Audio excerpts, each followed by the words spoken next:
Dear traveler of the night, you are welcome here. There is nothing you need to do and nowhere you need to be except exactly where you are now. Tonight, a quiet question drifts toward us from very far away, a question once asked beneath stars brighter than ours, beside a river older than memory. How did people celebrate when the night itself was sacred? Not with noise, not with haste, but with lamps, with breath, with presence. Tonight we step softly into ancient Egypt, not through wars or rulers or towering monuments, but through something far more human and far more gentle: celebration. Before we begin, allow the world around you to dim a little. If you can, lower the lights. Let a soft hum fill the space, a fan, distant traffic, the whisper of wind at a window. Settle your shoulders, let your jaw loosen, let the breath slow in and out. There is no need. Listen closely. These words are not meant to be held. They are meant to pass by like water moving in the dark. Congratulations. You've just woken up in ancient Egypt as night falls. The light. There is food, lamplight, and a moment of shared calm. The shadow. Life still depends on the river, and nothing lasts forever. Now, let's ease into tonight's journey together. When people hear the word party today, it often brings images of crowds, music pressed too loud, time moving too fast. But in ancient Egypt, celebration was something else entirely. It was not an escape from life. It was part of life's rhythm. A pause, carefully placed. A moment when work softened, when voices lowered, when food and music became offerings, not only to guests, but to the gods, and to the fragile miracle of being alive. These gatherings could be joyful without being restless, social without being loud. Music moved slowly. Food was shared deliberately. Ritual and relaxation blended into one continuous, unhurried experience. This is not a story meant to excite the mind. It is meant to soothe it. As this night unfolds, we will move gently through homes lit by oil lamps, through gardens cooling after sunset, through temple courtyards where incense drifts and chants rise and fall like breath. You may follow every word, or you may let the voice fade into the background, carrying you toward sleep. If you enjoy drifting through history this way slowly, quietly, you're always welcome to like and subscribe so these journeys can continue. And please let me know in the comments where you're listening from and what time the night has reached you. This is a shared evening. Now, imagine the light softening, the sky deepening to indigo, the last warmth of the day lifting from the earth. The past is waiting, and it has all night. In ancient Egypt, celebration was not separate from belief, labor, or time. Life followed the river, the sun, and the gods. Gatherings reflected this rhythm, calm, cyclical, and deeply rooted in balance rather than excess. In ancient Egypt, there was no single word that translated cleanly into what we now call a party. No concept of nightlife. No weekends, waiting at the edge of the week. No sharp boundary between sacred time and social time. Instead, celebration was woven quietly, patiently into daily life. To understand Egyptian gatherings, modern expectations must be set down gently. like sandals at a doorway. These were not spontaneous explosions of energy. They were planned, meaningful, and often symbolic in ways that felt natural rather than formal. Celebration was one of the ways people helped the world stay in balance. The Egyptians believed that existence itself rested on harmony between land and river, gods and humans, order and chaos. This balance shaped farming, family life, prayer, and governance, and it shaped celebration too. A gathering allowed people to pause and realign, to give thanks, to remember their place within a much larger design. A celebration might be small, a family sharing bread at sunset, beer poured carefully into simple cups.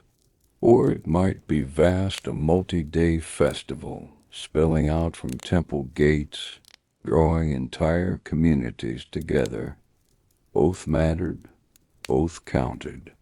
In this world, joy did not need to shout to be heard. Life in ancient Egypt moved slowly, guided not by clocks, but by light. Without electricity, evening arrived gently. As the sun sank, the heat loosened its grip. Shadows lengthened.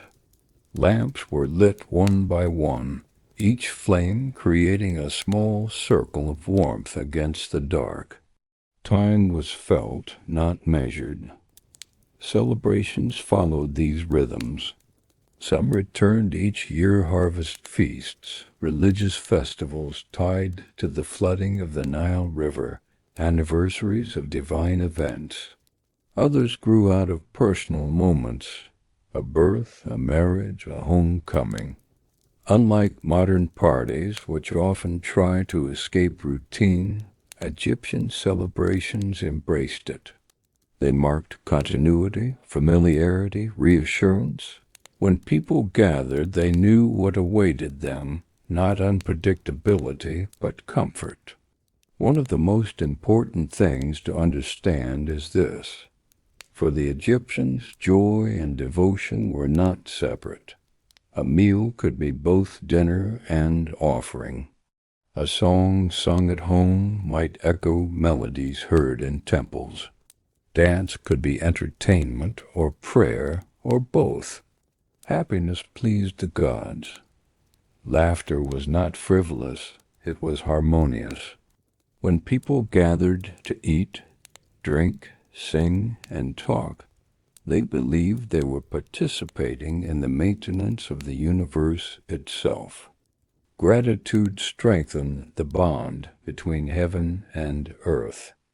Celebration was not indulgence, it was responsibility. Everyone celebrated, though not in the same way. Farmers, artisans, servants, priests, nobles, and royalty all found moments to gather. What differed was scale, not spirit. A village celebration might include simple bread, thick beer, and a shared song at dusk. A noble banquet might involve musicians, dancers, flowers, perfumes, and imported wine. Yet both were guided by the same principles: hospitality, reverence, and balance. No one celebrated alone. To invite someone into a home was an act of honor. Guests were offered water to wash away the dust of the day. Cushions were arranged carefully. Food arrived slowly, often in stages, encouraging conversation and rest rather than urgency. There was no rush to finish, no pressure to impress. A successful gathering was one that felt calm. Egyptian celebrations were musical but never overwhelming. Harps, flutes, gentle drums, clappers. Voices moving in repetition, in cycles that soothed rather than stirred. Sound blended with the night air. It did not compete with conversation. Outdoors it drifted away naturally, dissolving into wind, water, and darkness. Even joy knew how to be quiet.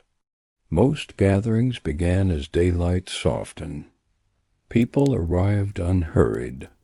The smell of food floated from kitchens and courtyards. Lamps flickered. The day loosened its hold. There was no performance expected, only presence. The gathering unfolded like a story told slowly, without urgency, without a clear ending. To the ancient Egyptians, joy was not something to chase. It was something to tend. Celebrations did not erase hardship.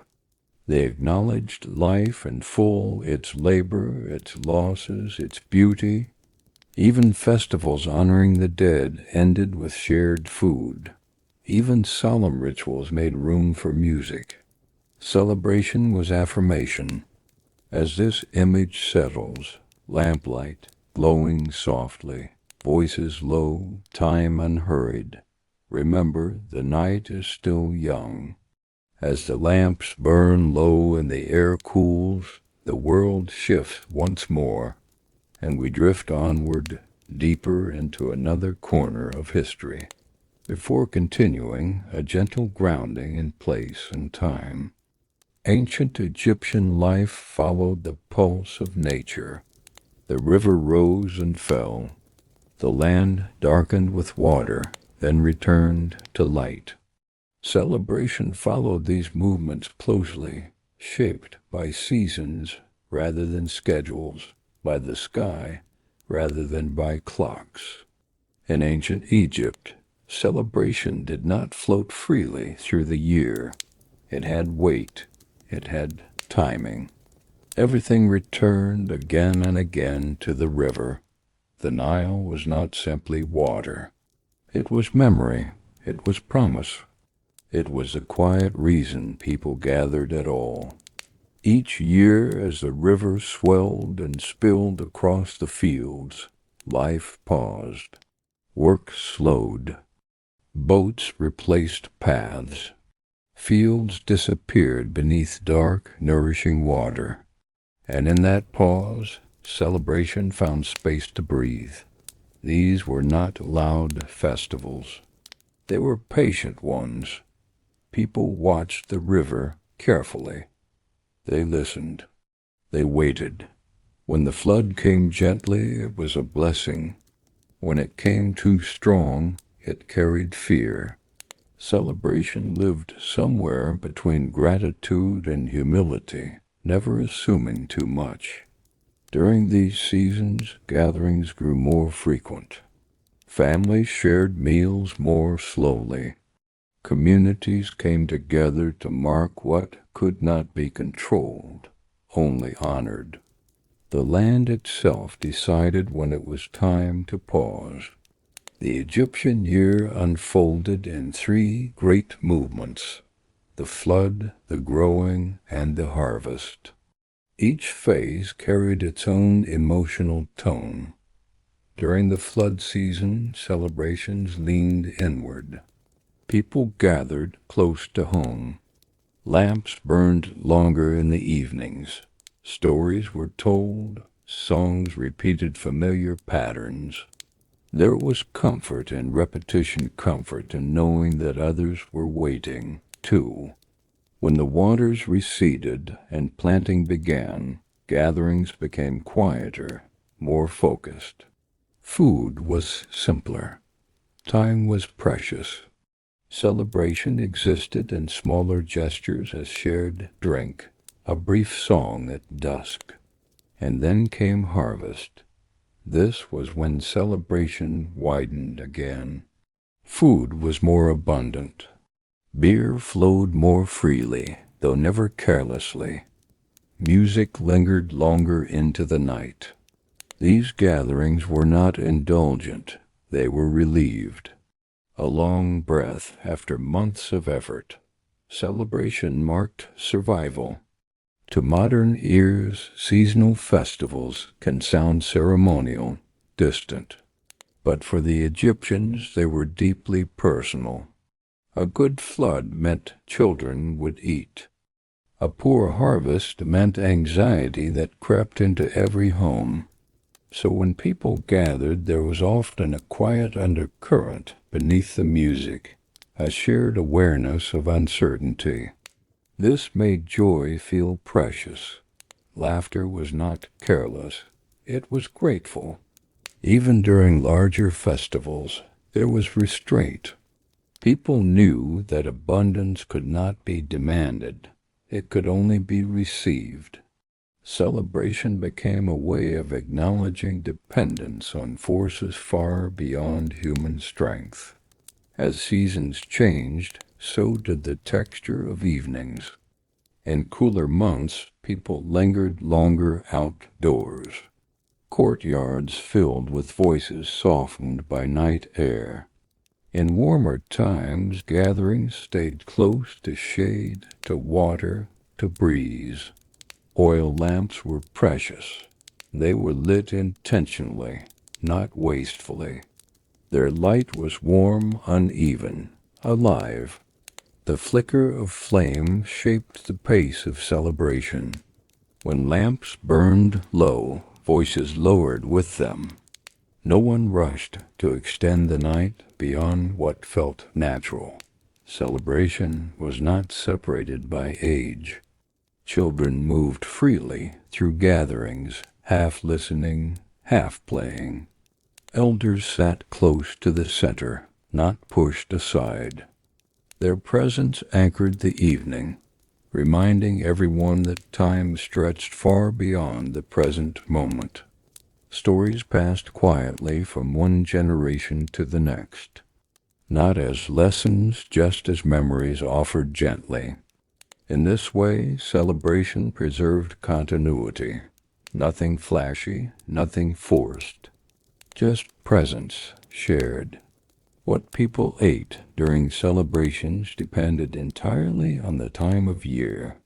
Fresh bread after harvest tasted different than bread during flood season. Beer brewed from new grain carried a subtle sweetness. Fruits appeared briefly, then vanished again. This made food feel meaningful. Each bite marked a moment that would not return for another year. Meals were not rushed. Dishes were passed hand to hand. Silence was allowed. Eating itself became part of the rhythm, a slow acknowledgement of abundance. One of the most soothing aspects of Egyptian celebration was its predictability. People knew when gatherings would come. They trusted the rhythm. This trust softened anxiety. There was comfort in knowing that after labor there would be rest. After uncertainty there would be gathering. Celebration reassured people that life continued. Even when times were difficult, the rhythm remained. Imagine one of these evenings now. The day has cooled. The river lies dark and steady nearby. Lamps glow softly. Someone pours beer carefully so it does not spill. A familiar song begins. No one rushes to join. They know it by heart. Nothing dramatic happens. And that is enough. As the season settles and the night deepens, the sound of voices grows softer. Most celebration in ancient Egypt did not happen in temples or palaces. It happened at home within courtyards, shaded rooms, and modest gardens, where family and neighbors gathered in familiar spaces shaped by daily life. If the great festivals belonged to the seasons, then the heart of Egyptian celebration lived somewhere quieter. It lived at home. Not every gathering required a reason written in the calendar of gods. Some celebrations rose gently from ordinary life. A child growing stronger, a safe return from travel, a task completed. A day that simply ended well. These gatherings did not announce themselves. They unfolded. A door left open a little longer than usual. Extra bread baked slowly in the late afternoon. A neighbor invited to sit just for a while. Celebration here was not an event. It was a mood. Egyptian homes were simple but intentional. Walls kept out heat and dust. Courtyards caught evening air. Roofs sometimes became places of rest once the sun lowered. Every space had a rhythm. When people gathered at home, nothing dramatic changed. The same rooms held new warmth. Cushions were arranged more carefully. Lamps were placed where faces could be seen. The familiar became gently elevated. A home did not need decoration to feel meaningful. Presence did that. Family was the quiet foundation of Egyptian life. Celebrations often centered around kin, not just parents and children, but grandparents, cousins, and those connected through marriage or long friendship. The boundaries were soft. Someone always knew the stories. Someone always remembered how things used to be. These evenings allowed family ties to breathe. There was no expectation to speak constantly. Silence was comfortable. People listened to the sounds of eating, of breathing, of night insects outside the walls. Togetherness did not require entertainment. Unlike modern gatherings, conversation was not fast. People spoke slowly, often repeating familiar topics. News from the day, changes in the weather, thoughts about crops, work, neighbors. No one rushed to fill gaps. Pauses were natural. A pause meant someone was thinking, or resting, or simply enjoying being there. In these pauses, comfort grew. Children were not removed from celebration. They were part of it. They sat near adults, drifting in and out of attention. Sometimes they slept early, curled against a parent. Sometimes they listened quietly, absorbing tone rather than meaning. Celebration taught them how to be present. They learned that joy could be calm. That gathering did not require noise. That safety lived in shared space. Food for home gatherings was modest, but thoughtful. Bread baked earlier in the day, its scent still faint in the air. Vegetables stewed slowly. Beer poured carefully. Foam wiped from the rim. Preparation itself was part of celebration. Nothing was rushed. Nothing wasted. The act of sharing mattered more than variety or excess. Eating happened slowly. People paused between bites. Conversation and silence wove together naturally. Not every gathering had music. Sometimes someone hummed. Sometimes hands tapped softly on knees or cups. Sometimes a familiar melody surfaced and drifted away again. If an instrument appeared, a small harp, a flute, it was played gently, not for performance, for atmosphere. Music belonged to the room, not the player. Egyptian celebrations allowed emotion, but rarely demanded its display. Joy showed itself in relaxed shoulders, in laughter that faded quickly, in sighs released at the end of the day. There was no need to exaggerate feeling. Even happiness was allowed to be quiet. Home gatherings ended without ceremony. People left gradually. One by one, lamps dimmed. Dishes were cleared slowly, sometimes the next morning. No one announced that the celebration was over. It simply soft and became night. Picture a small courtyard now, The air has cooled. The lamp flame wavers. Someone leans back against the wall, listening. A child sleeps nearby. Breadcrumbs rest on a low table. Nothing remarkable has happened. And yet, something has been honored. As Egyptian society grew more layered, celebration expanded beyond the home into shared social circles, work groups, neighborhoods, and elite households, yet it retained the same calm values: balance, restraint, and meaning. Not every celebration stayed small. Sometimes gently, almost without noticing, the circle widened. A family gathering became a neighborhood evening. A shared meal turned into an invitation, extended again and again. A home opened its doors not to impress but to include. This is where Egyptian celebration began to change shape without changing its heart.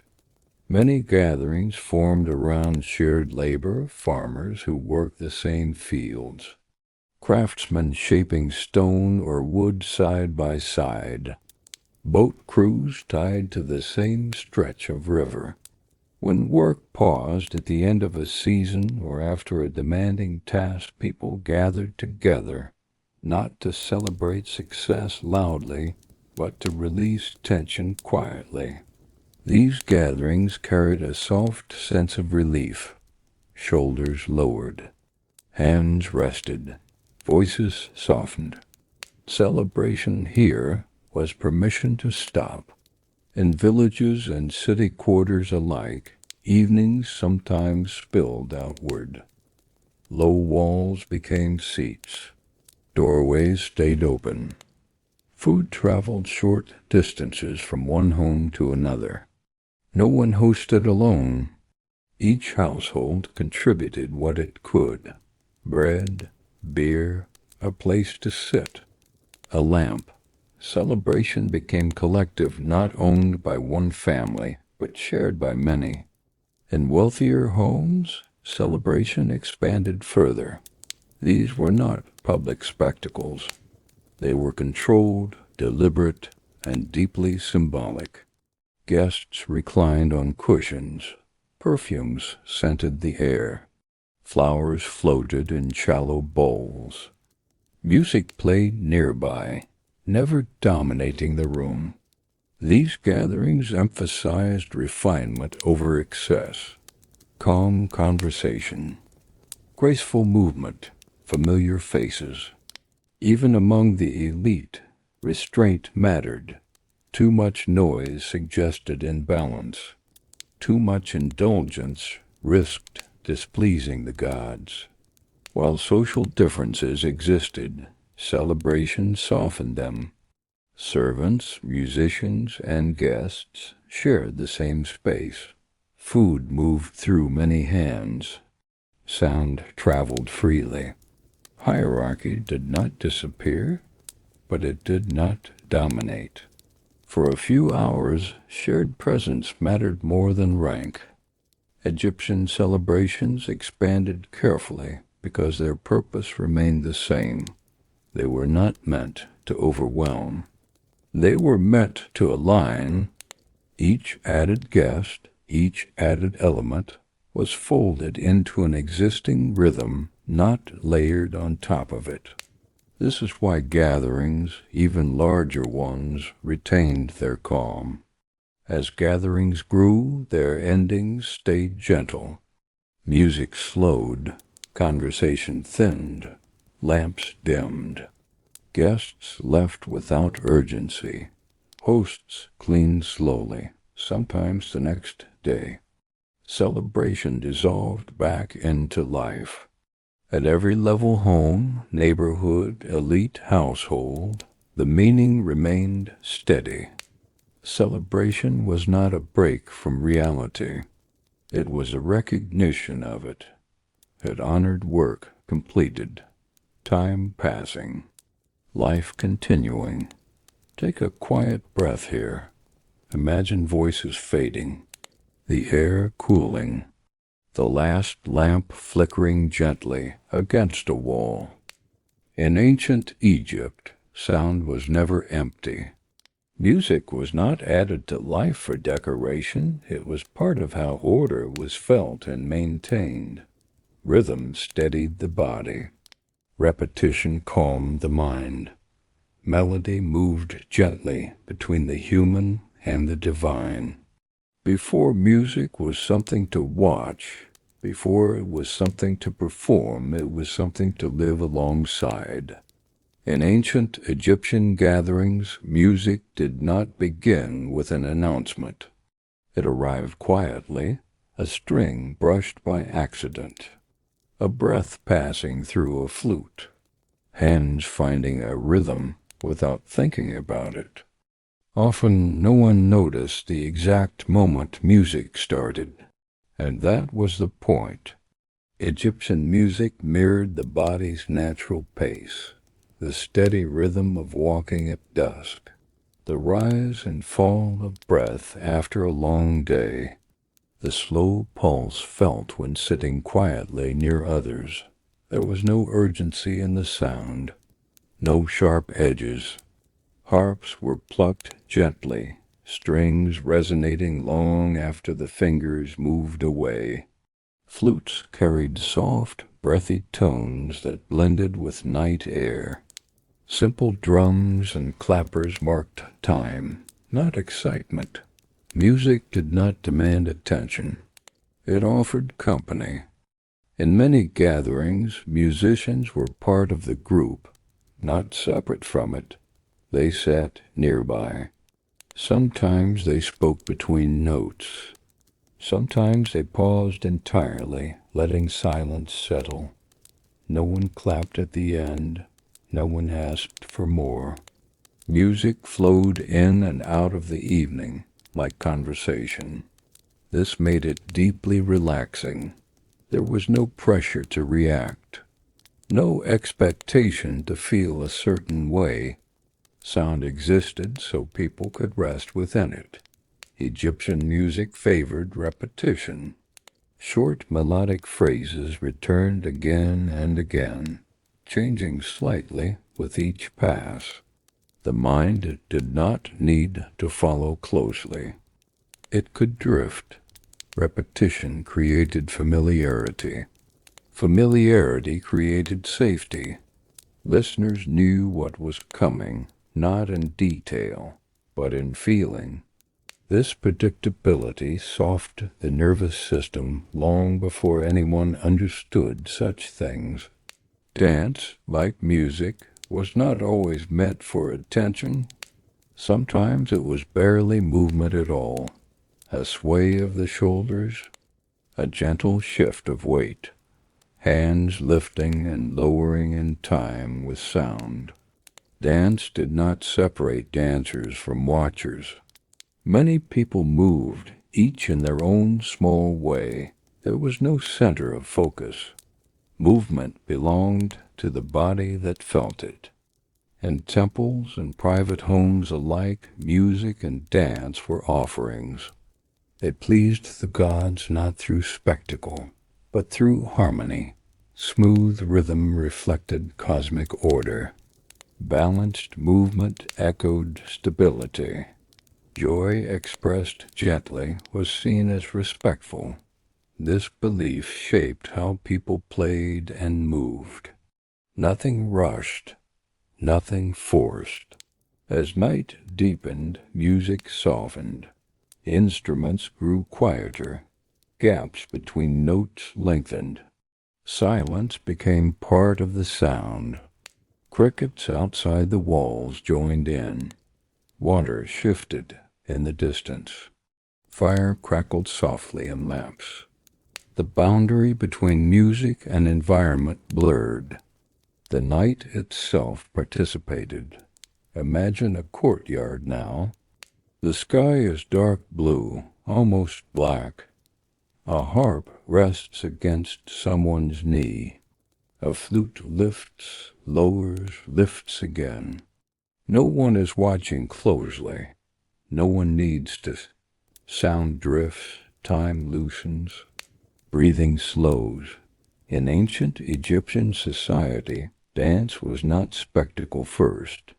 It was movement shaped by rhythm, by ritual, and by rest. The body did not perform against music.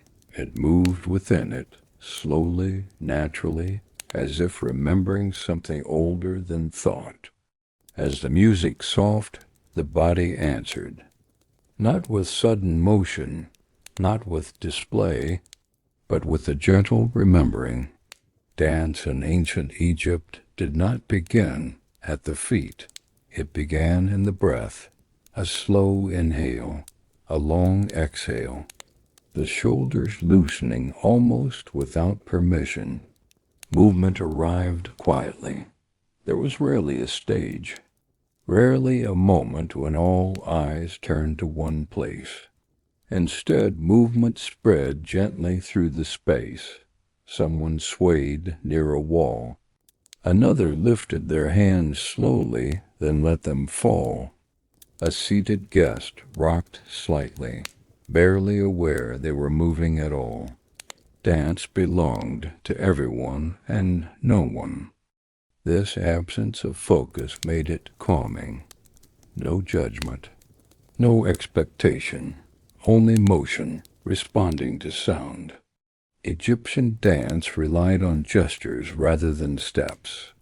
Arms curved like reeds near water. Wrists rotated slowly.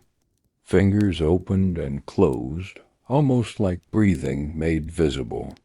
The lower body often stayed grounded. Feet barely lifted. This kept movement stable, restful. Energy rose and fell without strain. Light linen clothing moved easily with the body. Fabric caught the air, then settled again. Jewelry chimed softly, never sharply. Movement created sound. Sound encouraged more movement. Nothing collided. Nothing startled. The body felt supported, not pushed. Sometimes the most noticeable thing about dance was how little changed. A posture held for several breaths. A slow turn, then stillness again. Stillness was not failure to move. It was part of the rhythm. Dance taught people how to pause inside motion. This was deeply soothing. Dance allowed emotion to pass through the body gently. Contentment, gratitude, relief at the end of work. No emotion needed to be heightened or released dramatically. It was enough to feel it briefly and let it move on. Children joined naturally. They copied gestures imperfectly. They moved out of time, then back again. No one corrected them. Dance was not something to get right. It was something to feel. In ritual settings, dance followed the same calm principles. Movements were slow, deliberate, repeated. Each gesture had meaning, but it did not need to be explained aloud. The body knew. This made sacred dance accessible. It did not intimidate. It invited. As evenings stretched on, movement slowed further. People returned to sitting, to reclining, to stillness. Dance faded without ending. No final gesture, no signal, just a return to rest. Picture an open space now, music barely audible. A figure stands, arms lifted briefly, then lowered. The body stills, breath deepens. Nothing more is required.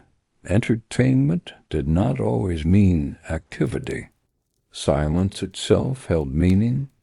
As the night deepened, sound was allowed to fade, and stillness became a shared experience, respected, familiar, and quietly restorative. As the evening lengthened, something subtle happened. Not an ending, not a conclusion, just a thinning. Music did not stop all at once. It soft, slowly, like breath easing out of the body. A harp string left untouched, a flute lowered, resting against a knee. Hands that once marked rhythm now resting in stillness. Silence arrived gently. To modern ears, silence can feel like absence, but in ancient Egypt, silence was full. It held the sound of night insects, the distant movement of water, the soft crackle of oil in a lamp. People did not rush to fill it. Silence was allowed to settle like dust after footsteps fade.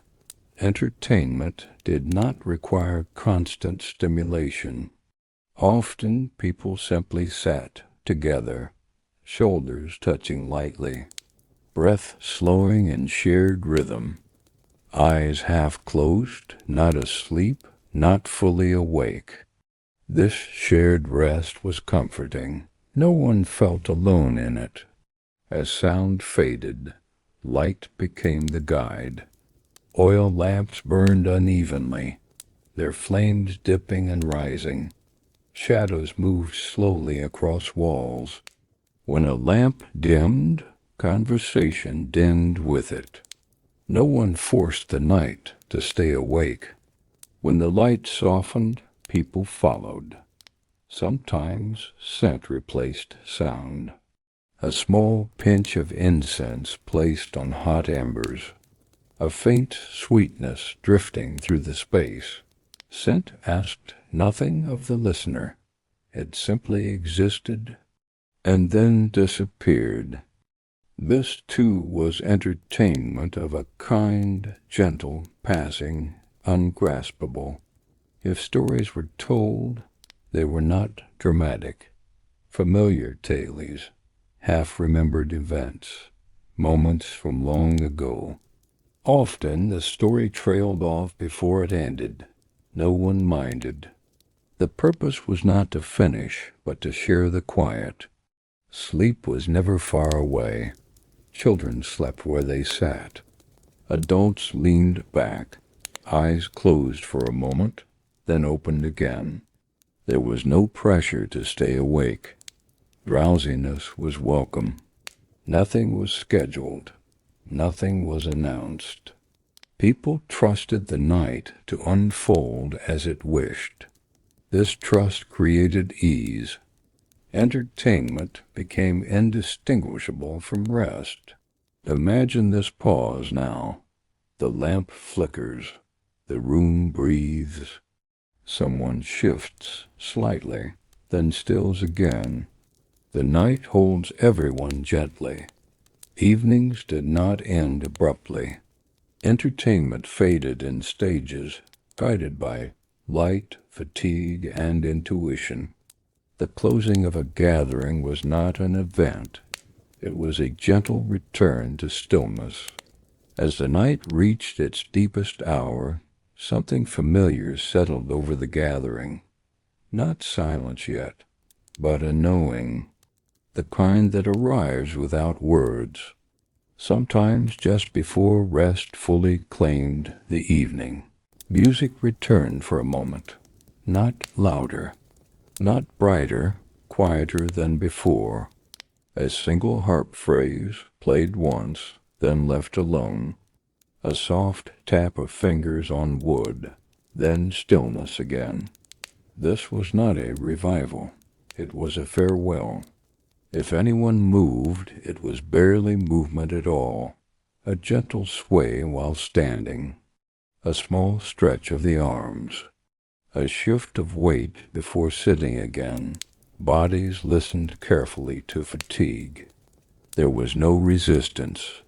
Rest was not something to earn, it was something to accept. Conversation became thinner now. Words spaced farther apart. Voices dropped lower. People did not feel the need to finish thoughts. Understanding no longer required speech. The gathering was already complete. Oil lamps told the truth of the hour, Flames shrank, wicks blackened, shadows grew softer, less defined. Hosts did not rush to replace them. Darkness was not an enemy. It was a signal. People left quietly. No long embraces. No drawn-out farewells. A nod, a soft word, a shared glance. The night received them gently. After the last guest departed, something lingered, warmth in the space, the faint scent of incense, the memory of sound. Celebration did not vanish. It settled into walls, into floors, into sleep. Picture the space now, empty cushions, a lamp burning low, night air moving slowly through an open doorway. Everything has softened. In ancient Egypt, food was never rushed. It was labor, ritual, and gratitude folded into one. Eating together was not indulgence, it was reassurance. A way of saying, today, life continues. Before there was music, before movement, before conversation softened the night, there was food. Food arrived slowly in ancient Egypt, not carried in all at once, not announced. It emerged from heat, from waiting, from hands that knew their work well. And this is where many celebrations truly began. Bread was not one food among many. It was the food. Nearly every gathering, small or grand, was anchored by it. The smell came first. Warm grain, a hint of smoke, a softness carried on evening air. Bread was baked earlier in the day, when the heat of the sun could still be used. By nightfall it rested cooling, settling, ready. There were many kinds, some coarse, some fine, some sweetened lightly with honey or dates. Each loaf carried the quiet evidence of work completed. When bread was broken, it was done calmly. No tearing, no hurry. Hands moved with familiarity. If bread was the body of a gathering, beer was its breath. Egyptian beer was thick, nourishing, and mild. It was closer to liquid bread than to modern drink. Brewed from fermented grain, it carried warmth and comfort more than intoxication. Beer was poured carefully. Too fast, and it foamed. Too slow, and it cooled too much. Cups were passed hand to hand. No one drank alone. This mattered. Drinking together was a sign of trust, of shared safety. Beer was not meant to push the senses. It softened them. Celebration did not begin at the table. It began hours before, in preparation. Grain ground slowly between stones. Dough kneaded with steady pressure. Pots set to simmer and left alone. Preparation itself was calming. There was time to think, time to breathe. Time to anticipate without excitement. In this way, food shaped the emotional tone long before it was eaten. When available, fruit appeared quietly. Figs, dates, occasionally grapes. They were not piled high. They were placed thoughtfully. Herbs added scent more than flavor, coriander, cumin, traces of green that lifted the air gently. Honey appeared sparingly. Sweetness was appreciated because it was rare. Meat was not everyday food. When it appeared at a gathering, it carried meaning. It signaled abundance, yes, but also restraint. Small portions, slow cooking, shared carefully. No one ate quickly. Meat reminded people that life was sustained through balance taking, but not taking too much. Meals unfolded in stages. Bread first, then beer, then small additions. Conversation rose and fell naturally. Silence was welcomed. No one watched the clock. No one counted servings. Eating was not about finishing. It was about being present while nourishment arrived. The table was not loud. Chewing was slow. Cups touched softly. Utensils were simple, often hands themselves. The warmth of food met the cooling night. This contrast relaxed the body. Bellies warmed. Breath deepened. Sleep edged closer without announcement. In a world shaped by floods and uncertainty, food reassured. Each shared loaf said, "We planned and it worked." Each cup said, "Today there is enough." This is why food belonged at the heart of celebration. Not excitement, not excess, but quiet relief. Imagine the scene now. A low table, bread resting, already broken. A cup passed gently. The smell of grain and warmth. No one speaks for a while, and no one needs to. Food preparation was not hidden from daily life. It unfolded slowly in shared spaces, guided by repetition and memory. The making of food was as meaningful as the eating of it, sometimes more so. Long before the table was set, long before bread was broken, there were hands at work. Hands that had done this before. Hands that would do it again tomorrow. Preparation was not rushed. It did not need to be. The kitchen, whether a separate room, a shaded corner, or an open courtyard, was never silent. But it was never loud either. Grinding stones met grain with a steady rhythm, a soft scrape. A pause. Another scrape. This sound did not demand attention. It soothed it. People grew accustomed to it from childhood. It meant nourishment was coming. It meant care was underway. Preparation followed patterns learned early. Hands moved without instruction. Fingers measured texture instead of quantity. Eyes watched color and steam rather than time. The body remembered what the mind did not need to hold. This allowed thought to wander gently. Some people hummed, some spoke quietly. Some worked in silence. All were welcome. Food was rarely prepared by one person alone. Someone ground grain. Another shaped dough. Someone else tended the fire. Work passed between people easily. No one hurried another.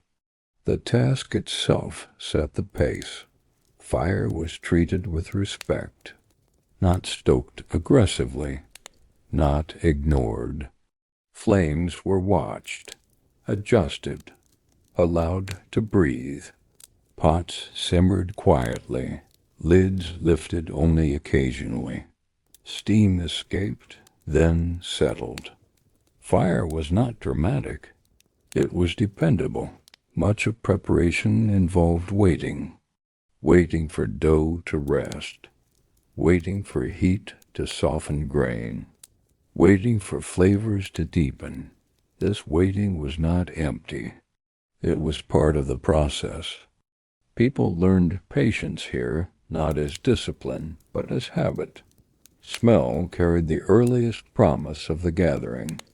Warm grain, slight sweetness, the earthiness of herbs.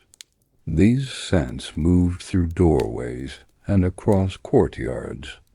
They invited without calling. Children were often present during preparation. They watched. They mimicked small motions. Sometimes they helped, sometimes they didn't. No one insisted. Learning happened through presence. When preparation ended, It did not announce itself. Hands simply slowed. Tools were set aside. The work was done. There was a quiet satisfaction in this moment, a sense of readiness. As daylight faded, kitchens grew still. Fires were banked, utensils cleaned slowly, surfaces wiped without urgency.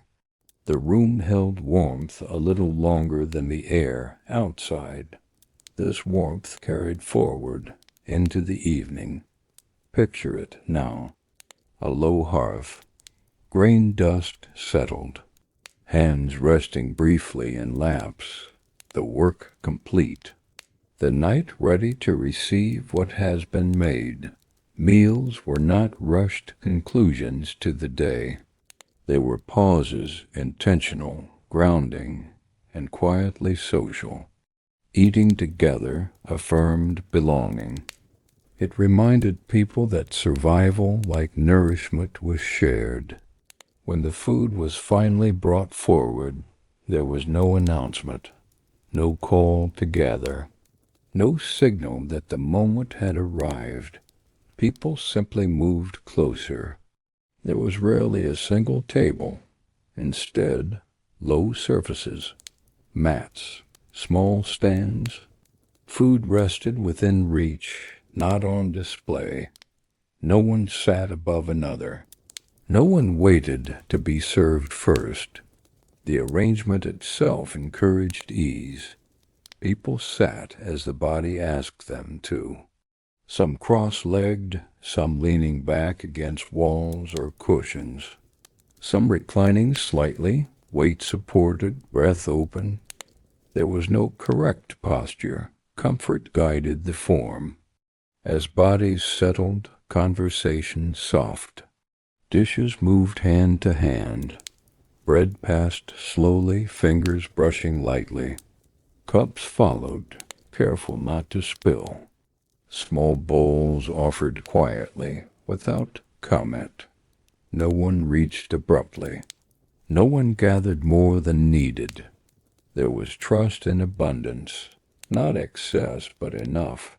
Eating made sound, but gently. A bite taken, a cup set down, a quiet exhale. There was no music needed here. The rhythm of eating became its own calm pattern. Talk drifted in and out. Someone spoke of the day, listened without responding, nodded, eyes half closed. Stories were short, thoughts unfinished. No one tried to lead the moment. Silence was as welcome as speech.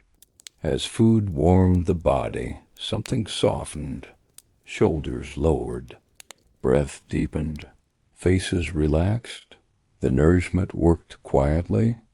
Sleep began to approach, not suddenly, but politely. Children ate when they were hungry. They stopped when they were not. Some leaned against adults. Some wandered briefly, then returned. No one corrected them. The meal adjusted around them. Beneath the simple act of eating lay something deeper.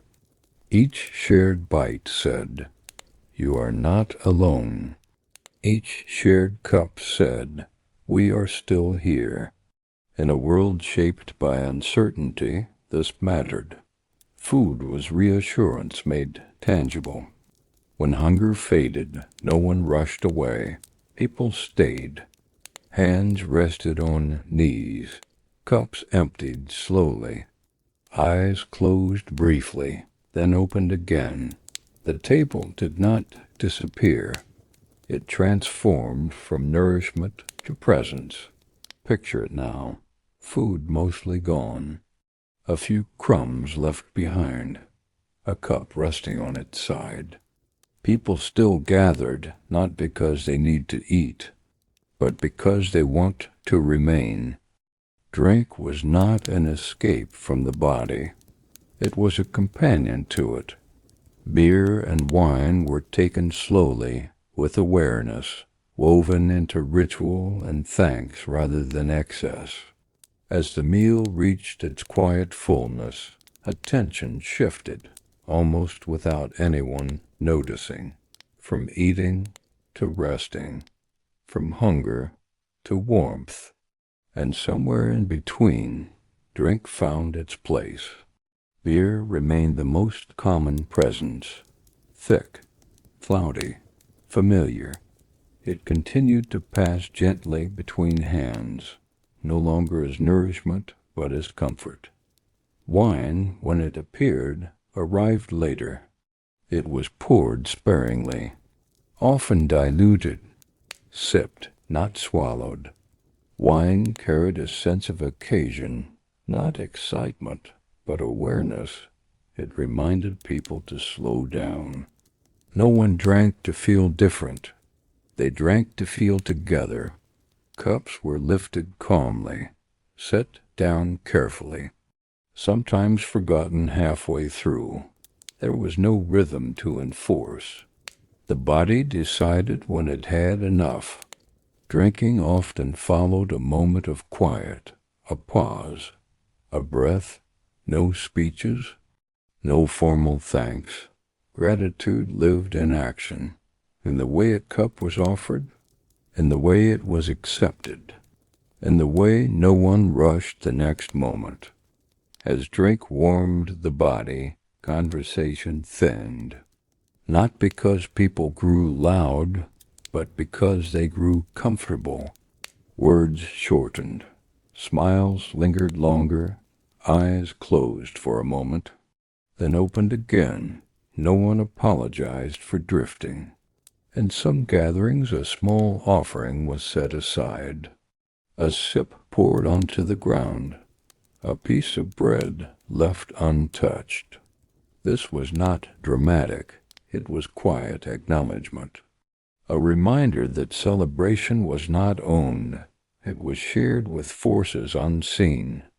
Drinking marked the shift toward the end of the evening. Bellies warm, limbs heavy, breath slow. People adjusted their posture to comfort, leaning, reclining, letting go. Often there was no final cup, no announcement that this was the end. Cups simply stopped moving. Someone set theirs aside and did not reach for it again. Others followed. The body knew. Dishes were gathered slowly. Some left until morning. Some stacked quietly. Nothing demanded completion. The evening had already done its work. After food and drink faded, something lingered. A sense of fullness that was not only physical, a calm that did not need explanation. Celebration had passed through the body and left it softer. Picture the space now, empty cups, a lamp still burning, someone resting quietly, eyes closed. The feast has ended, but the peace remains. Sacred festivals were moments when celebration moved beyond the home and into shared space. These gatherings were public, but never chaotic. They were shaped by ritual, by rhythm, and by a deep awareness that many hearts were moving together at once. As night approached on festival days, the feeling in the air changed. Not quickly, not sharply, just enough to be noticed. On ordinary evenings, people gathered inward around tables, around lamps. But on certain nights, doors opened wider. People stepped outside, not all at once, not hurried. Families moved together. Neighbors joined along the way. The street, usually quiet at night, began to fill, not with noise, but with presence. Voices remained low. Footsteps softened. Everyone knew this night was different.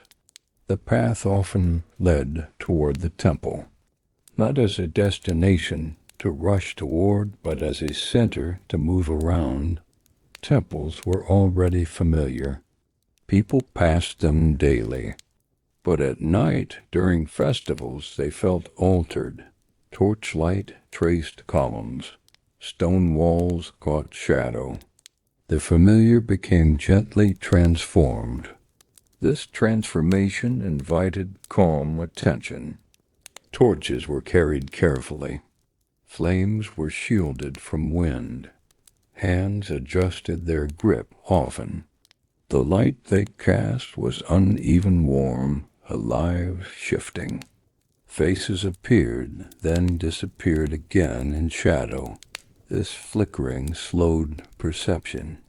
No one moved quickly under torchlight. Processions did not rush. They flowed. Steps fell into rhythm naturally, not because someone commanded it, but because bodies adjusted to one another. A pause here, a step forward there. Movement was shared. No one tried to lead too strongly. No one lagged behind intentionally. Togetherness shaped the pace. Sound returned, but gently.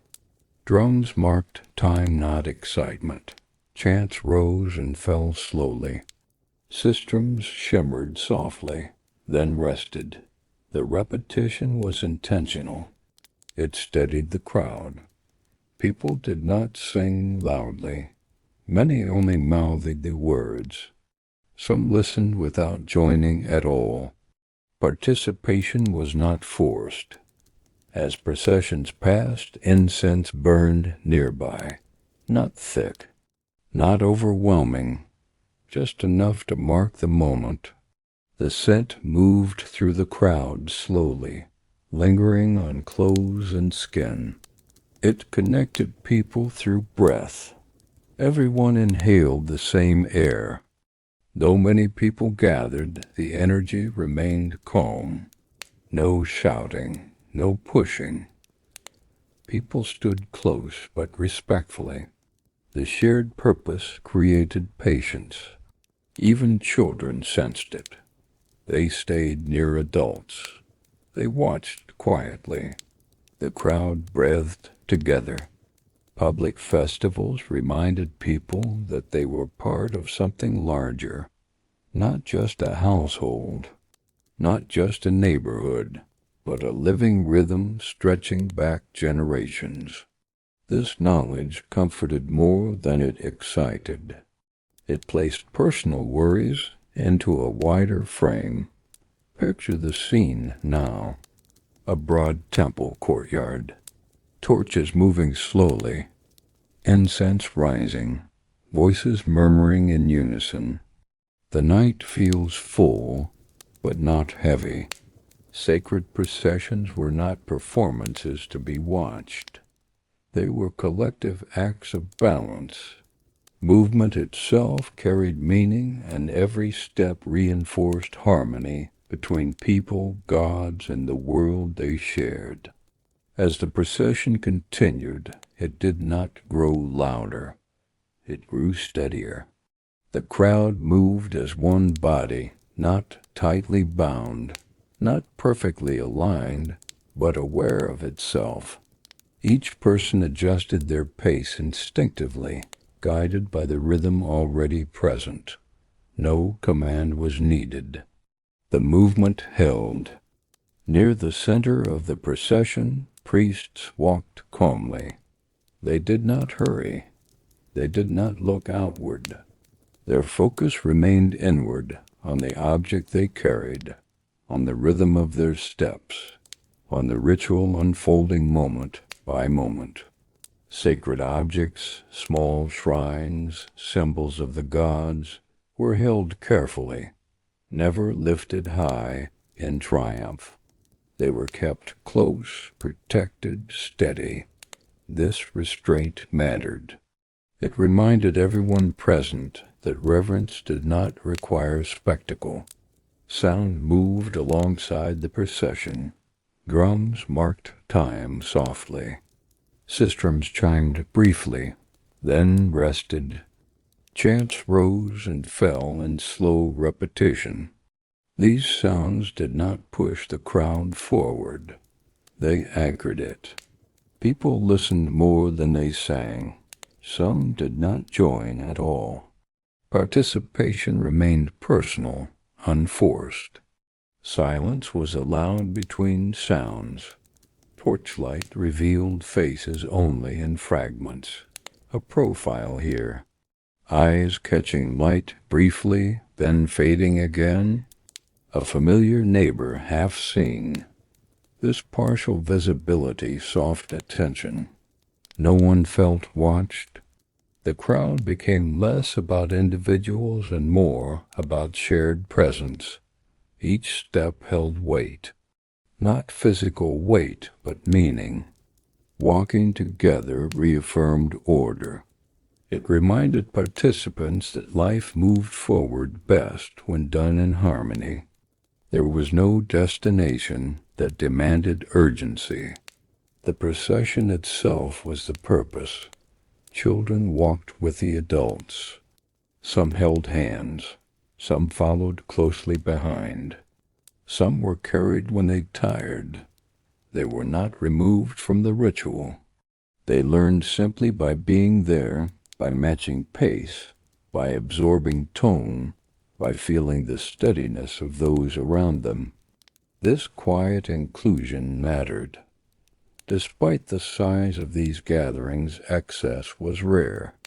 No shouting, no rushing, no competition for attention.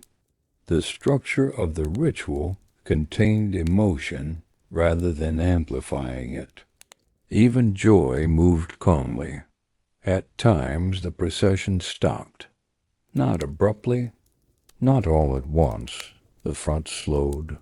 The rest followed. People stood quietly. Some lowered their heads. Some closed their eyes briefly. Sound thinned. The pause was part of the design. These processions mattered because they created alignment between strangers, between generations, between the human and the divine. Walking together reminded people that they were not moving alone through life. This knowledge settled deeply. Imagine the procession now. Torches steady, footsteps slow, sound measured. The night holds the movement gently, without judgment, without demand. The heart of a festival was not its movement, but its pause. After the procession, the gathering settled into a shared stillness, where scent, sound, and silence worked together to create balance. As the procession reached its quiet center, movement slowed again. Not because anyone asked it to, but because it was time. The crowd gathered in wider spaces now. Temple courtyards, open approaches, places shaped to hold many bodies without pressure. People found their place and remained there, standing, sitting, waiting. Incense marked this moment gently. Not in heavy clouds, but in thin, deliberate offerings. Small grains placed on embers, a soft bloom of scent. Then another pause. The fragrance moved slowly across the gathering, carried by night air rather than intention. It lingered on clothing, on hair, on skin. Scent did what words did not need to do. It told the body to be still. Chanting began quietly. Low voices. Simple phrases. Repetition without force. There was no attempt to fill the space with sound. The chants rose, then rested. Rose again, then softened.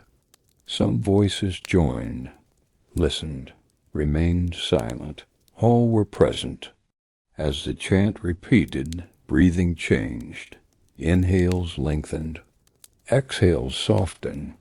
People adjusted their stance, shifting weight, relaxing muscles. The closeness of others no longer felt crowded. It felt supportive. The crowd became less a collection of individuals and more a shared rhythm. Torches burned steadily now, no longer moving, no longer shifting hands. Their flames flickered, but did not wander. Light and shadow balanced each other across stone walls and columns. Faces appeared calmer, less defined, softened by the low glow. Attention drifted inward. This was not the moment for expression. Emotion was present but held. Gratitude, relief, hope carried quietly. There was no relief, no dramatic gesture. Feeling existed without needing to go anywhere. Children sensed the change. They stayed close. They grew quieter. Some rested against adults. Some sat on the ground, tracing patterns in dust with their fingers.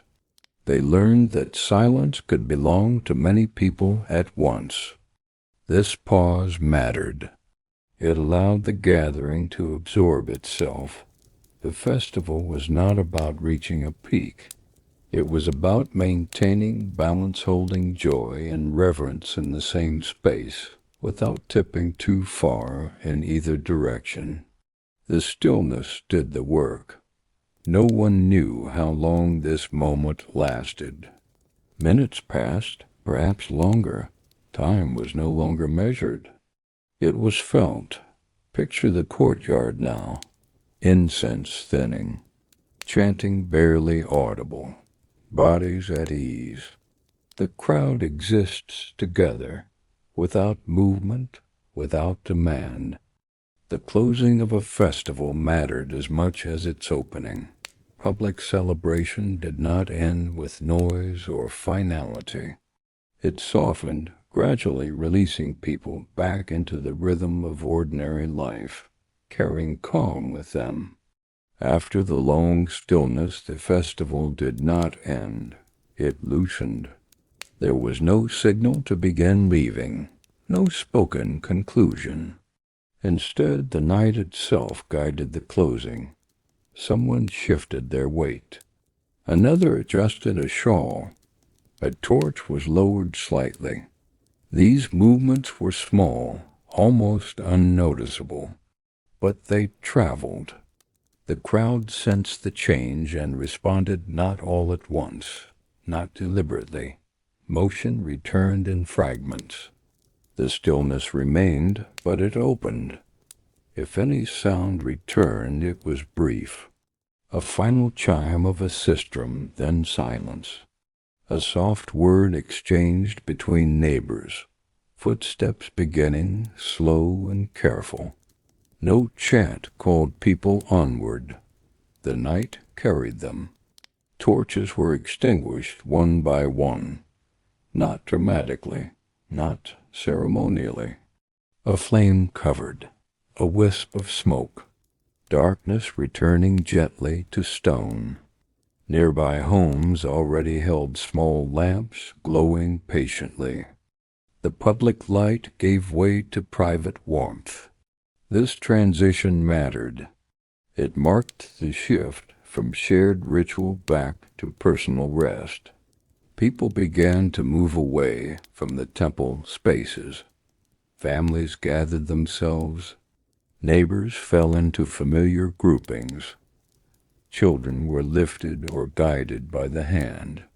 The crowd thinned without breaking apart. Movement remained slow. No one hurried to be first. Outside the temple grounds, the streets received the people quietly. Footsteps echoed briefly, then softened. Voices stayed low. The scent of incense lingered, faint but present. Homes opened their doors again. The world narrowed. The festival did not stay behind. It traveled with the people, in calmer breath, in quieter thoughts, in the shared memory of having stood together. Nothing needed to be discussed. The experience settled naturally. Inside homes, lamps were lit again, shoes removed, cloaks set aside.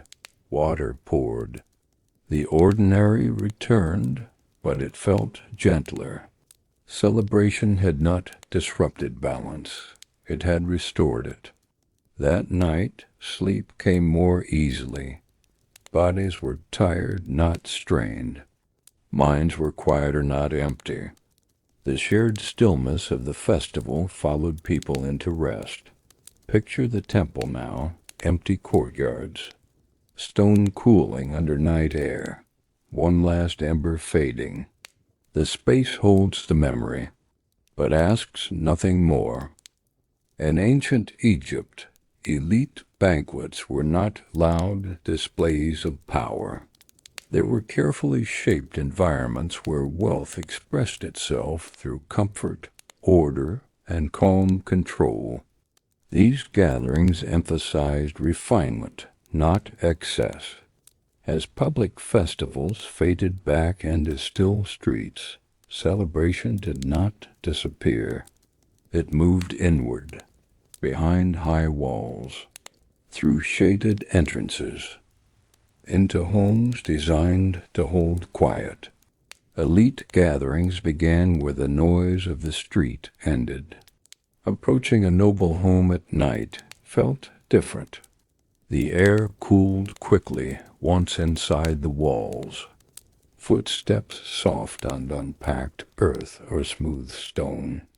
Voices lowered instinctively. This was not a place for haste. Entry itself was part of the experience. Visitors paused at the threshold, sandals removed, dust brushed away. The outside world was left behind deliberately. Most elite homes were built around open courtyards. At night, these spaces came alive, not with sound, but with balance. Lamps lined the edges, their flames steady and low. Pools of water reflected light upward. Palm leaves shifted gently in the evening air. The architecture encouraged calm. Walls blocked wind. Open sky invited breath. Guests did not stand long. Cushions were arranged carefully along walls and low platforms. Some guests reclined fully, supported by bolsters. Others sat upright, backs relaxed.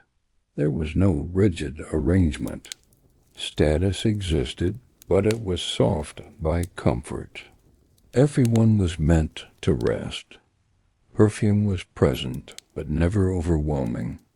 Light oils, scented with lotus, myrrh, or resin, were applied subtly. Flowers floated in shallow bowls. The air carried a faint sweetness, barely noticeable unless attention rested on it. Scent worked quietly. It slowed the breath. It softened thought. Music was present, but not central. A harp played from the edge of the space. A flute sounded occasionally, then paused.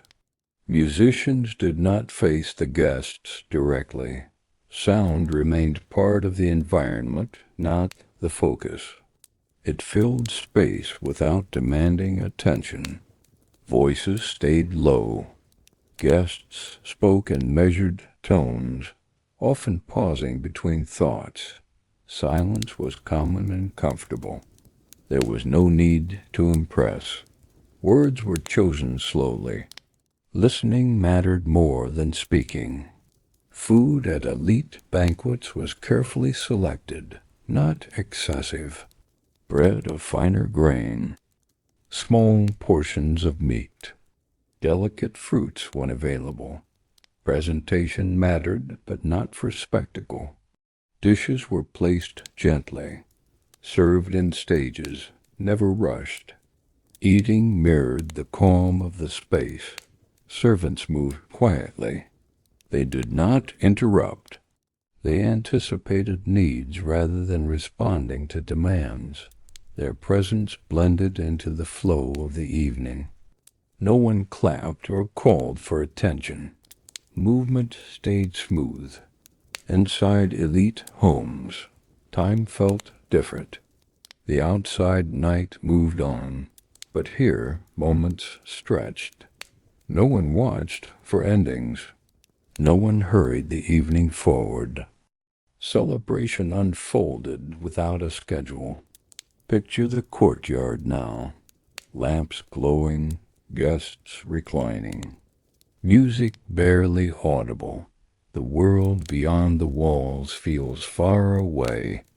Elite banquets followed an unspoken order. Nothing was announced, and little was explained. Refinement lived in timing, when to speak, when to pause, when to let the evening breathe. Within the walls of the elite home, celebration moved by feel rather than rule. There were expectations, yes, but they were soft, learned over time, and rarely enforced aloud. The evening arranged itself. Guests did not arrive all at once. They came in small clusters or singly spaced across the early hours of night. Each arrival was quiet, acknowledged with a nod, a lowered gaze, a brief word. There was no formal greeting. Recognition was enough. The room adjusted gently to each new presence. Where a guest chose to sit or recline carried meaning, but never urgency. Those of higher status tended toward places closer to the center, nearer to the host. Others found comfort along the edges, where cushions were equally soft and light fell more gently. No one corrected a choice. Comfort guided the decision as much as custom.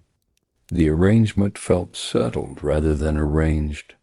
Much of the communication during these banquets was nonverbal. A lifted cup, a slight inclination of the head, a hand resting open, waiting. Servants responded to gestures rather than calls. Guests acknowledged one another with looks rather than words. The room remained hushed, not silent, but contained. Musicians remained present at the margins. A harpist plucked a few notes, then waited. A flutist played a soft phrase, then rested. Music was never continuous. It appeared, disappeared, and returned again like breath. This prevented stimulation from building. The body stayed relaxed. Food arrived in stages, never crowded. A small dish set down quietly, time allowed for eating. Then another offering. The pauses mattered as much as the food itself. Guests were never rushed to finish. They were never urged to taste. Choice remained with the body. Drink passed slowly. Wine, diluted and light, appeared later in the evening. Beer remained present, but secondary. Cups were refilled only when nearly empty. No one counted. No one watched. The act of sharing mattered more than the quantity consumed. When conversation happened, it curved gently. Topics remained neutral daily matters, familiar stories, observations of the season.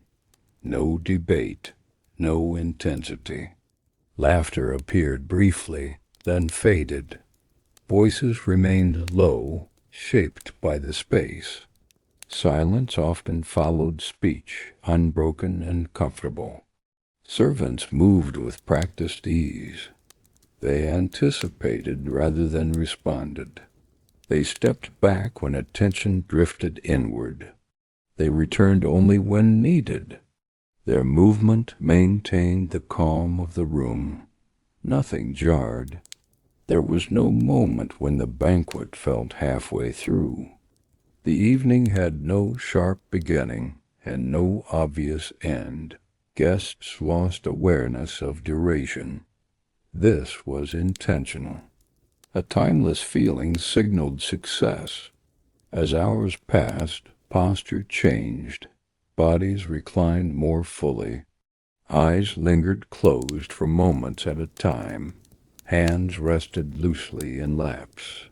The gathering grew quieter, not because interest waned, but because comfort deepened. Picture the room now. Cushions slightly shifted. A cup left untouched. Music barely present. Everything has found its place. Elite gatherings followed traditions shaped over generations. Meaning was expressed through small actions rather than spoken explanation. A gesture, a pause, or a shared custom carried as much significance as any ritual performed in public space. As the evening deepened, the banquet became quieter still. Not emptier, not diminished, simply more inward. Certain actions appeared again and again during these gatherings. A flower placed gently near a guest. A cup lifted briefly, then lowered without drinking. A small portion of food set aside and left untouched. None of these actions were explained. They did not need to be. Everyone present understood their purpose, not intellectually but intuitively. Lotus flowers appeared often, sometimes worn, sometimes held, sometimes floating quietly in shallow bowls of water. Their scent was light, almost cooling, their shape familiar.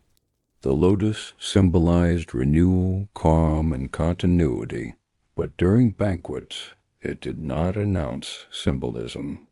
It simply existed.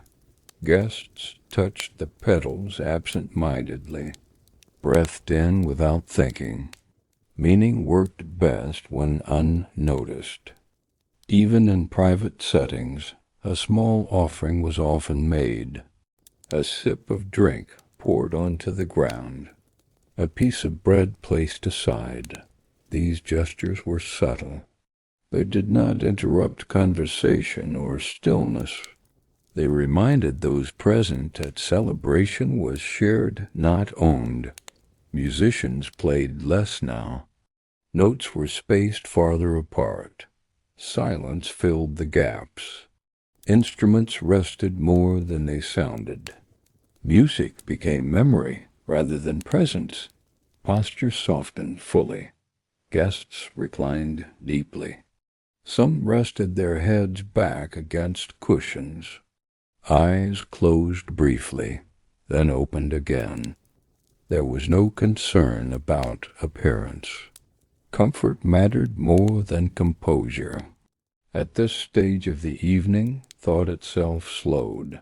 No one introduced new topics. No one asked questions that required effort. The mind drifted lightly from memory to sensation to rest.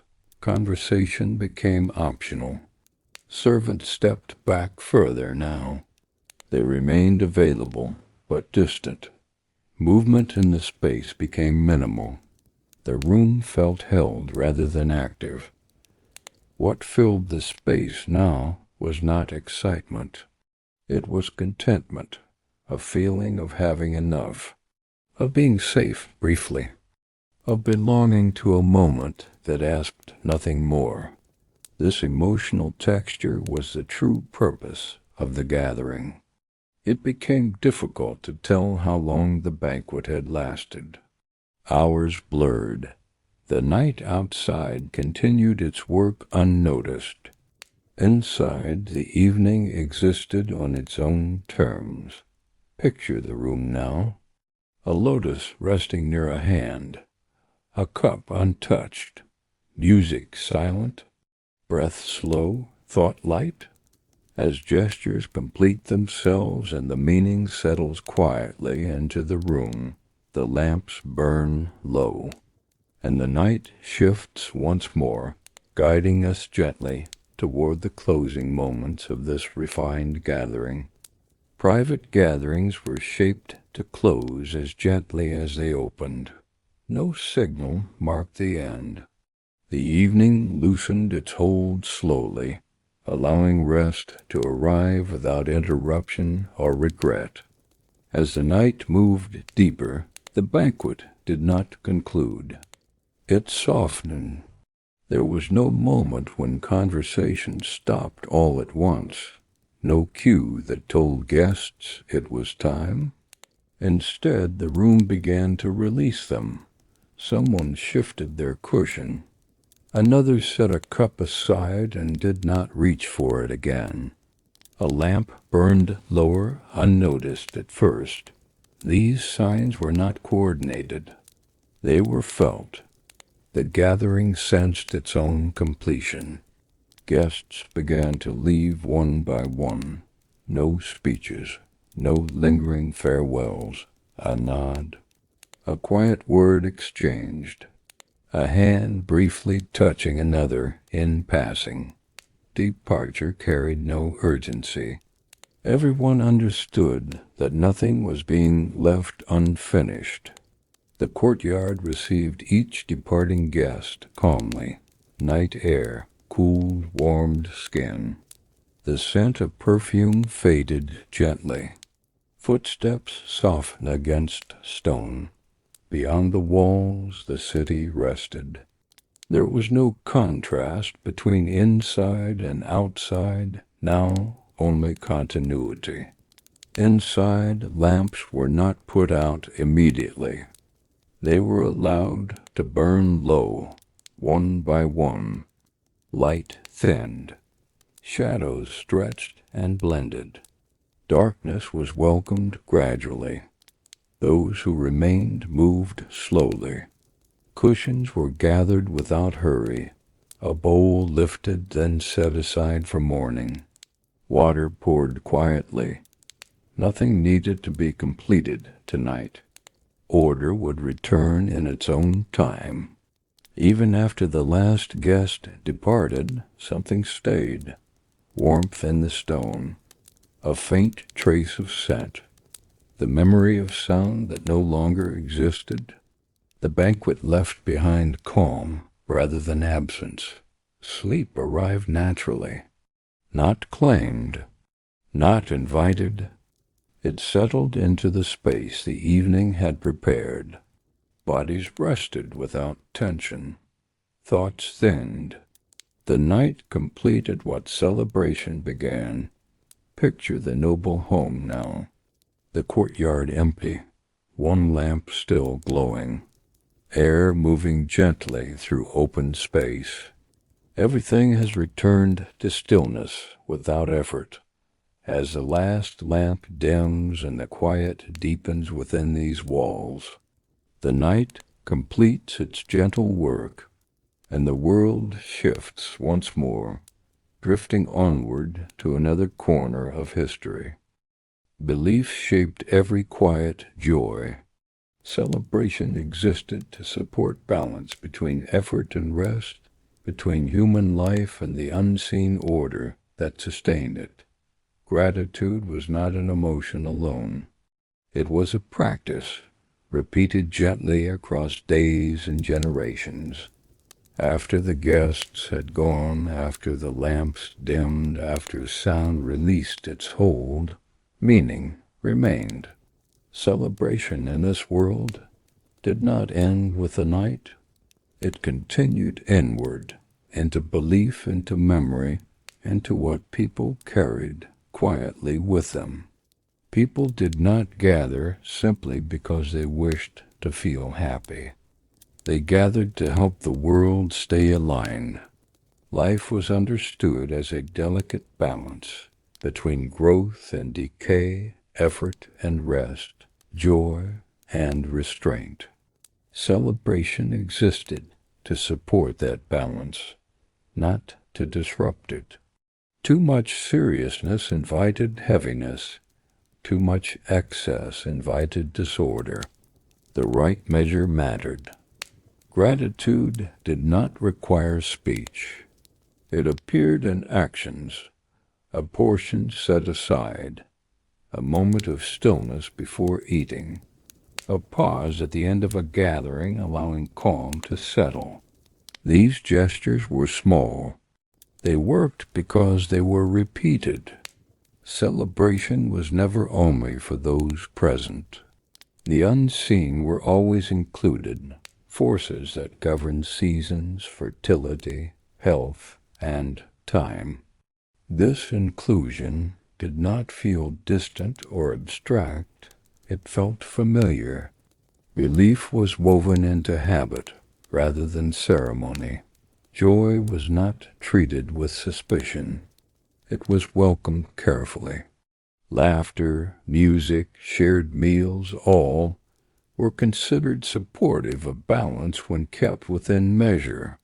Happiness was not a distraction from duty. It was part of fulfilling it. A calm joy pleased the gods.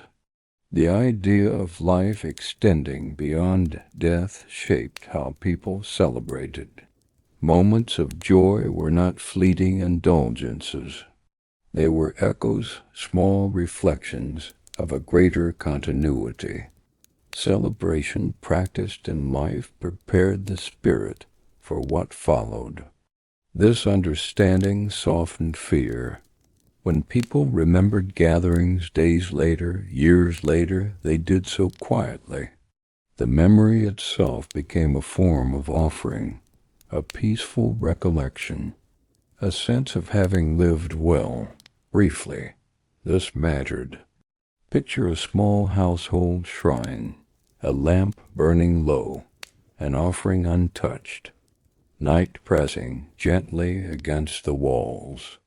The celebration has ended, but its meaning remains. After belief settled, after gratitude found its place, attention turned quietly toward time itself.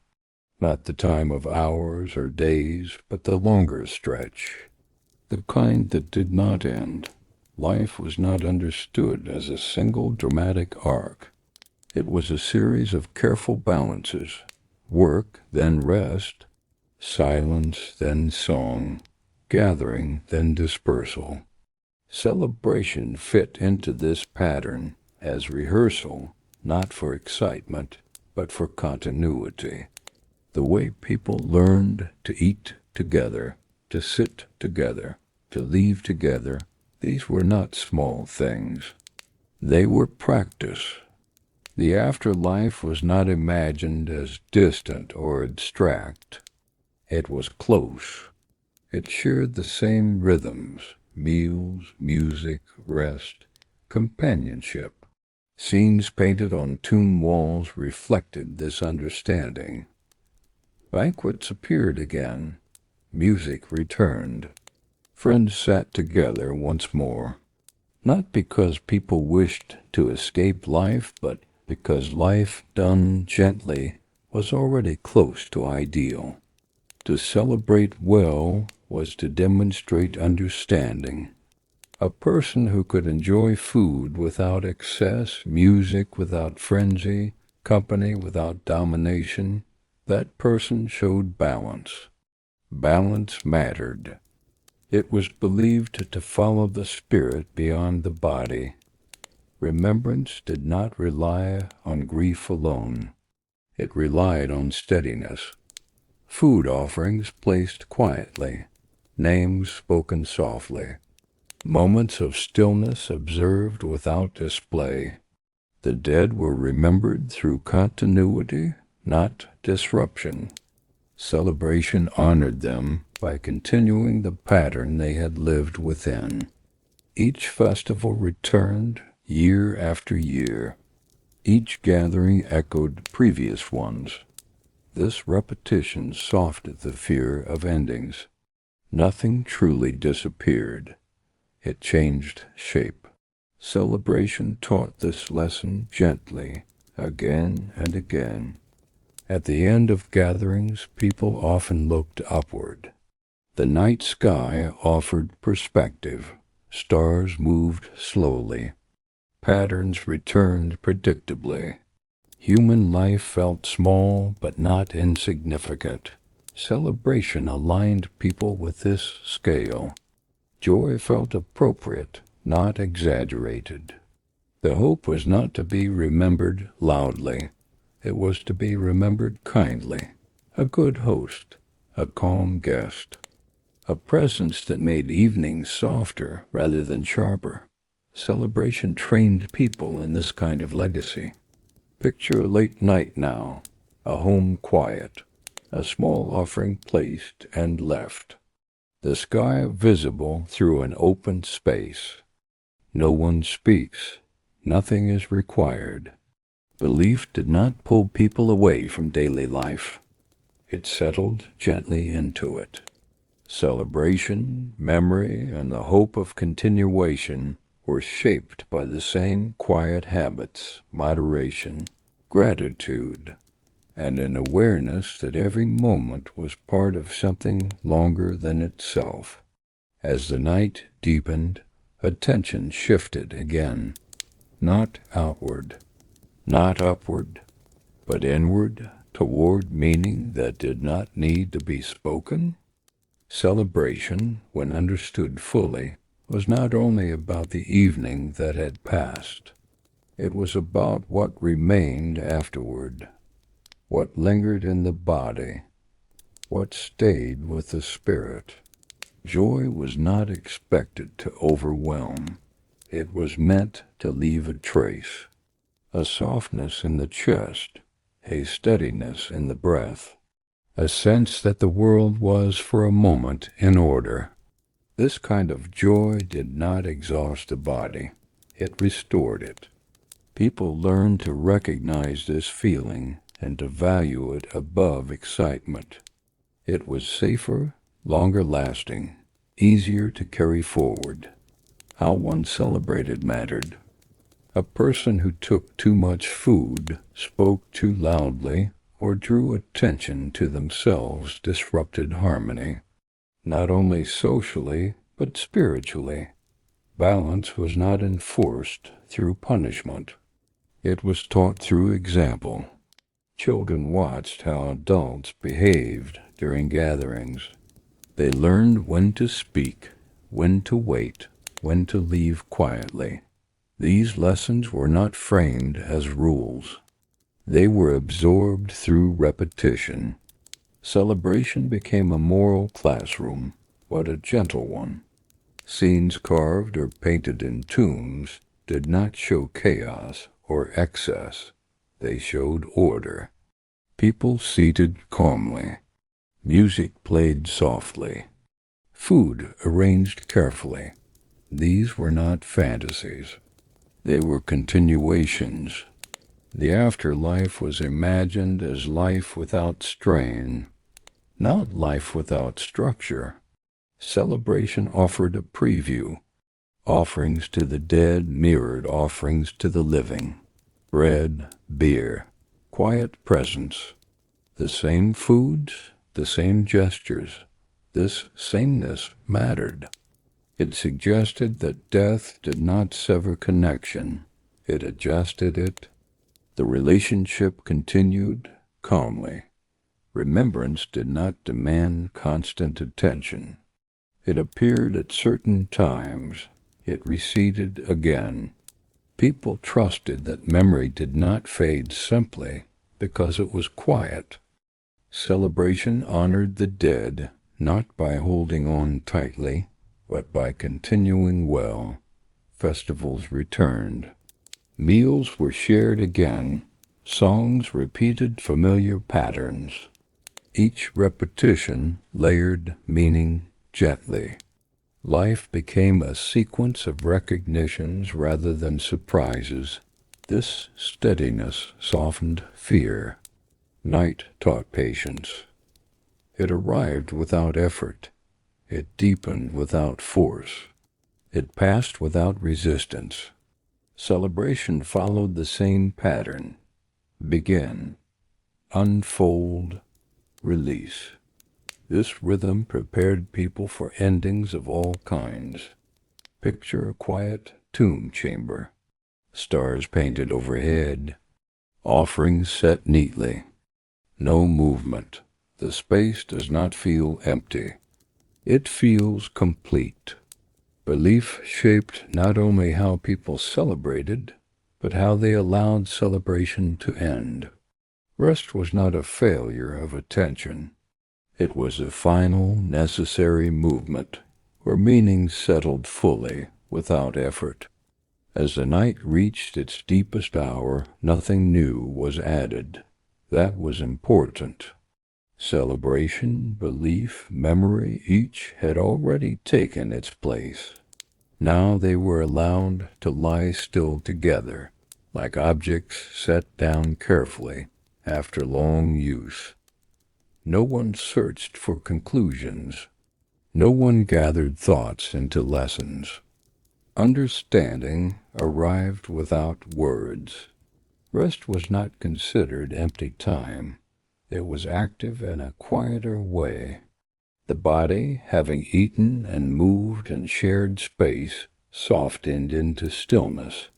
Muscles released, breath lengthened. Thought slowed until it barely formed at all. This state was not accidental.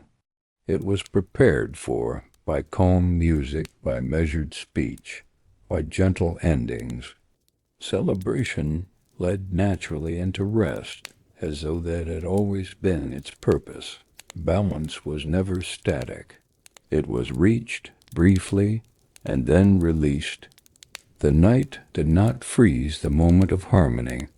It allowed it to dissolve back into ordinary life, carried forward subtly, without display. This acceptance of impermanence mattered.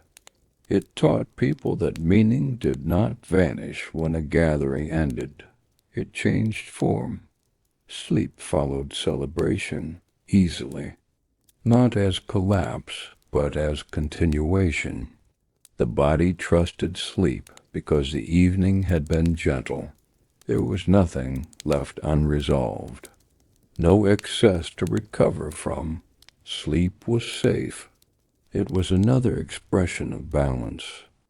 Ideas about what followed life borrowed heavily from the feeling of a well-ended night.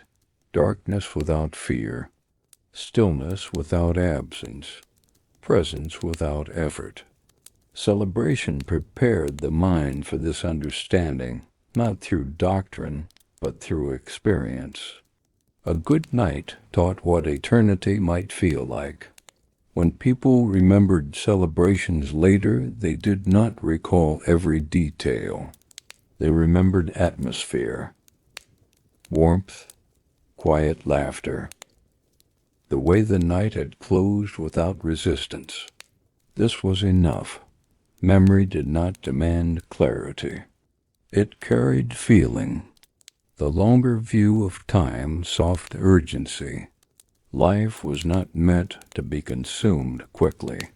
Neither was joy. Celebration reminded people to pace themselves, not just for the evening, but for the years. This lesson lived quietly, repeated often, rarely spoken. Picture the night now. A lamp nearly out. A room still warm. Stars moving slowly overhead. Nothing stirs. Everything rests where it belongs. As rest settles fully, and the night completes its gentle arc, meaning lies quietly beneath the surface, and the world shifts once more, preparing for the final soft closing of this journey through time. After ritual, after belief, after even reflection, there was still something left. Not action, not thought, but atmosphere. Ancient Egyptian life allowed space for this final stage, when meaning no longer needed to be held, only felt. Long after the gathering ended, long after footsteps faded, long after the lamps dimmed, the night remained, not empty, not silent in a way that felt cold, but full of what had already happened. Celebration did not vanish when people slept. It softened. It spread thin. It became an echo, not a sound, but a sensation, a steadiness in the chest, a quiet in the thoughts, a sense that nothing more was required. This was the final stage of celebration, the one that could not be planned. Across villages and cities, homes settled into stillness.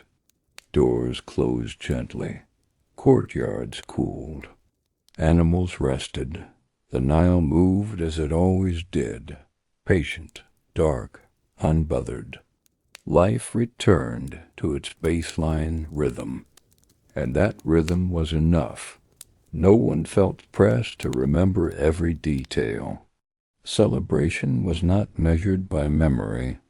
It was measured by how easily the body returned to rest. If sleep came gently, the celebration had succeeded.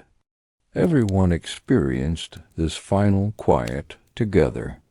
The wealthy, the poor, the living, the remembered dead. Night did not distinguish. It covered all evenly. This equality mattered. It reminded people that, in the end, rest belonged to everyone. At this stage, belief no longer required language.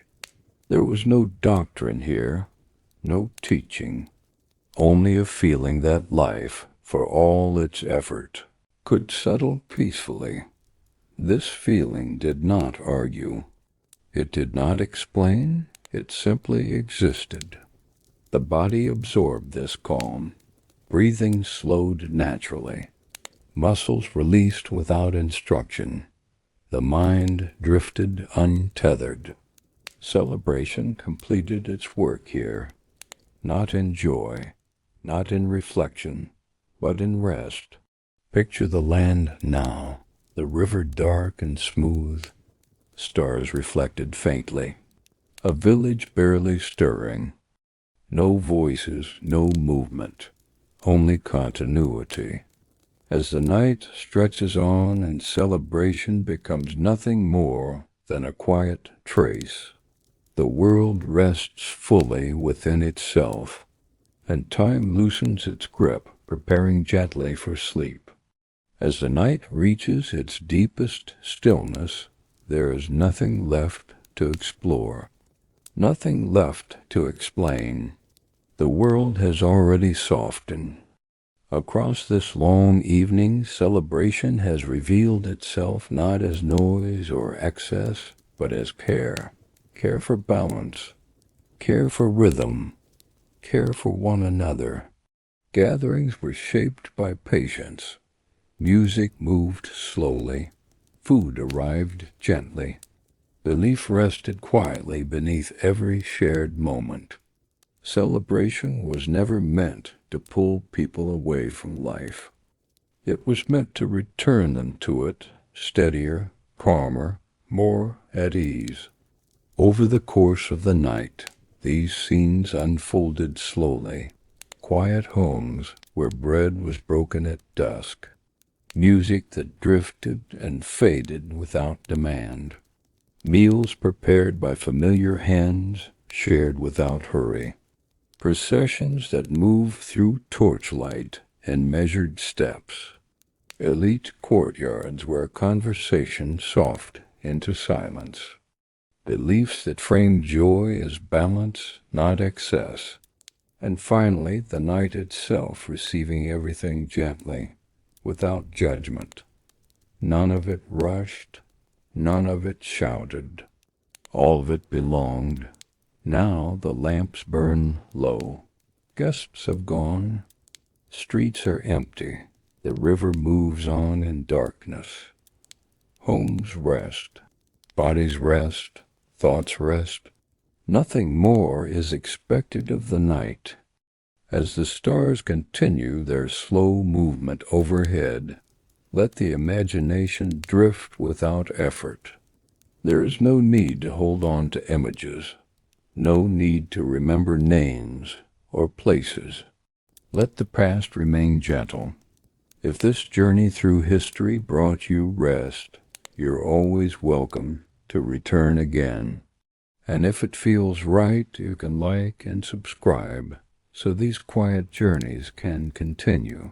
Until next time, sleep softly, traveler of the night. May the past be gentle in your dreams. Until then, good night.